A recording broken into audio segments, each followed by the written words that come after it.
नमस्कार, मैं कशिश और स्वागत है आपका लीडिंग भारत में। यहाँ पर एक अलग मुद्दे पर बात कर रहे हैं क्योंकि 2024 तो हर किसी के जहन में है कि 24 में क्या होगा, किसकी सरकार आएगी, उस पर तो लगातार चर्चा चलती रहती है। लेकिन आज एक ऐसा मुद्दा जो बच्चों के लिए है, क्योंकि देखा जाए यहाँ पर आप एक पोस्टर देख सकते हैं जिसमें DMD नाम की एक बीमारी है, जिसमें कहा गया है कि डुचेन मस्कुलर डिस्ट्रॉफी यहाँ पर नाम दिया गया इस बीमारी का। उसमें क्या क्या होता है, किस तरीके से सरकार यहाँ पर सहयोग कर रही है इन बच्चों का, उस पर यहाँ पर जानकारी लेना चाहेंगे कुछ लोगों से। तो सीधा सवाल यही है सर, ये आखिरकार ये जो बीमारी है ये होती क्या है और कैसे होती है? ये मैडम मांसपेशियों की बीमारी है।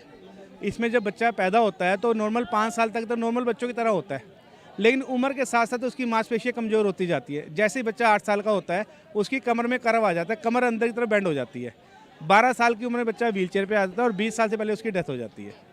अभी तक इसका दवाई USA में है और हम लोग काफ़ी टाइम से सरकार से डिमांड कर रहे हैं कि हमारे बच्चों को दवाई दी जाए। इसके लिए हम हाई कोर्ट भी गए थे और हाई कोर्ट में हम जीते थे, तो सरकार ने 50 लाख तक की दवाई इन बच्चों को प्रोवाइड कराई, लेकिन बीच का आगे का ट्रीटमेंट सरकार ने बीच में बंद कर दिया, ये कह के कि हमारे पास फंड नहीं है। ऐसा नहीं है, हमारे सरकार के पास फंड नहीं है। पहली बात तो ये दवाई बाहर से आती है, जबकि हमारे यहाँ के साइंटिस्ट ये कई बार प्रेस कॉन्फ्रेंस कर चुके हैं, दावा कर चुके हैं कि ये दवाई इंडिया में हम बना सकते हैं अगर सरकार हमें सहयोग दे और फंड दे। सरकार को उनको फंड और सहयोग देना चाहिए ताकि ये दवाई इंडिया में बने और इन बच्चों को, मासूम बच्चों का जीवन बचा सके हम लोग। मैं खुद पेशेंट हूँ, मैं खुद पेशेंट का पिता हूँ। मेरा बेटा बेटी दोनों को ये प्रॉब्लम है। बेटा मेरा 14 साल का है, बेटी मेरी 18 साल की है। हम अभी ये सोच के आगे परेशान होते हैं कि कितना टाइम इनके पास बचा हुआ है। एज पर डॉक्टर रिकॉर्ड तो 18 साल, 19 साल, 20 साल में बच्चे चले जाते हैं। हम रोज़ रात को बच्चों को चेक करते हैं कि इनकी सांस चल रही है या नहीं चल रही।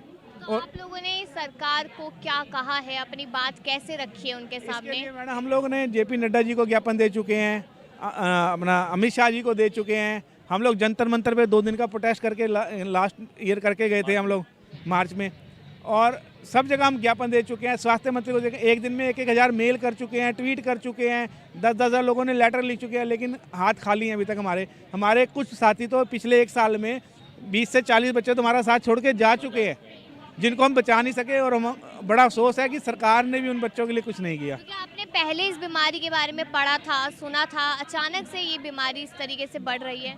अभी तक मैडम क्या था कि डॉक्टरों को भी इस बीमारी के बारे में कम पता था, लेकिन पिछले 5-7 साल में केसेस इतने ज़्यादा बढ़ रहे हैं। अगर इस पर आज रोकथाम नहीं करी गई तो आप देखोगे इन बच्चों की एक बाढ़ आ जाएगी। हर घर में एक पेशेंट होगा अगर इसके ऊपर प्रॉपर। जेनेटिकल बीमारी होती है, किस तरीके से होती है? मैडम कुछ केसेस में जेनेटिक भी है और कुछ में जेनेटिक नहीं भी है। ये जीन्स के कारण होती है। इसके लिए ना एक CVS टेस्ट होता है। हम लोगों ने सरकार से ये भी डिमांड करी थी, अगर ये कंपलसरी कर दे सरकार, सरकारी अस्पताल में TB मुक्त भारत, अमोनिया मुक्त भारत, एड्स मुक्त भारत करती है, तो अगर ये टेस्ट अगर सरकार कंपलसरी कर दे हर लेडीज़ के लिए आफ्टर मैरिज, प्रेगनेंसी के दौरान, कम से कम ऐसे बच्चे और पैदा तो ना हो। अगर सरकार इन बच्चों को ही नहीं बचा पा रही तो आने वाले बच्चों को दवा कहाँ से देगी? तो मैम आप बताइए कि आपको पता है इस बीमारी के बारे में, जब जानते हैं तो कैसा महसूस होता है? सरकार से क्या उम्मीद है? सरकार से तो यही उम्मीद है कि आपके ऊपर, अगर हम जैसे हमें पता चला था ना, ऐसा लग रहा था कि बस अब जीना नहीं है, मर जाए हम, लेकिन हम आगे बच्चों का भी देखते हैं ना तो हमें दुख होता है। लेकिन हमारी सरकार से यही है कि आप सब कुछ देख के और अनदेखा क्यों कर रहे हो हमें। हमारा ये है कि हमारे बच्चे को, अब ये देखो, ये रहा मेरा एक बेटा, एक ही ये है, दोनों को है। किस समय से ये बीमारी से जूझ रहे हैं? ये जैसे इसको लगा लो 5 साल का था जब से अभी तक है, ये देख लो इसको जब से ये बीमारी लग गई है। 10 इलाज कराना या फिर सरकार की तरफ से लेकिन सब जगह से यही मिलता है कि इस चीज़ का तो इलाज ही नहीं है, क्योंकि हम लोग हर जगह भाग लिए, फिर भी यही सुनने को मिलता है कि भाई इस चीज़ का इलाज नहीं है। इलाज नहीं है तो फिर मोदी जी से अब क्या मांग है, कैसे होगा? यही मांग है कि भाई हमारे बच्चों का इलाज दो, हमारे बच्चों को जीवन दान दो। हमारे बच्चे भी हमें कहते हैं ना, मम्मा हमें पढ़ना है, अब मैं कब चलूँगा। एक दुख होता है, बच्चे लेटते हैं ना रात को, तो मम्मा सीधा कर दो, मम्मा पैर वो कर दो, हमें दुख होता है, हम सारी रात नहीं सो पाते इन बच्चों के लिए। पेन होता है आपको? हाँ, बहुत ज़्यादा? हाँ। तो कब से मतलब कि हो रहा है आपको दर्द इस बीमारी से? मैं 5 साल का था तब से हो रहा है। स्कूल जाते हो? नहीं, छुड़वा दिया, अब नहीं जाते। मतलब इस बीमारी में स्कूल भी नहीं जाते? नहीं जा सकते। स्कूल जाता था, मेरा बच्चा गिर जाता था, वहाँ पे कोई सुविधा नहीं, कोई कुछ नहीं। हम सरकार से यही है कि भाई हमारे बच्चों को कोई सुविधा तो दो, कुछ तो दो कि माँ बाप अपने बच्चे को थोड़ा देखे कि हमारा बच्चा सही रहे। हमारी यही है सरकार से कि भाई हमारे बच्चों को जीवन दान दो। मेरा बच्चे की बीमारी में बिहार से आया हूँ, मस्कुलर डिस्ट्रोफी बीमारी मेरे बच्चे का है। मैं हर जगह से इलाज कराया लेकिन संभव ही नहीं हो पा रहा है। कितना पैसा लग जाता है इलाज कराने? 16 करोड़ इंजेक्शन का दाम है 16 करोड़। जी। हमारे भी बच्चे के लगे 16 करोड़ इंजेक्शन हम लोग का अवेलेबल नहीं है। गलत कमिटमेंट मत करो। ऐसा है मैडम, जो हमारे साइंटिस्ट दावा करते हैं अगर इंडिया में बनती है तो वो इसको 1 करोड़ से कम में बना सकते हैं, लेकिन सरकार फंड तो दे। अभी बाहर से अभी पीछे क्या हुआ है, जो दवाई 1 साल की 2.5 करोड़ से 6 करोड़ की आती थी, अब 2.5 लाख और 6 लाख की आ रही है। आखिर उस पर रिसर्च हुई है, काम हुआ है, तभी तो इंडिया में दी गई है वो। तो हमारी दवाई भी कम में बन सकती है, बाहर से कम में आ सकती है। जब अभी सरकार ने कुछ रेयर डिसीज की मेडिसिन जो 2.5 करोड़ से 6 करोड़ की ईयरली की थी, वो 2.5 लाख से 6 लाख में आ सकती है, तो हमारे बच्चों को भी कम में आ सकती है। इच्छा शक्ति की कमी है, इच्छा शक्ति हो और मेडिसिन बनाए। आप बताइए कब से बीमार है?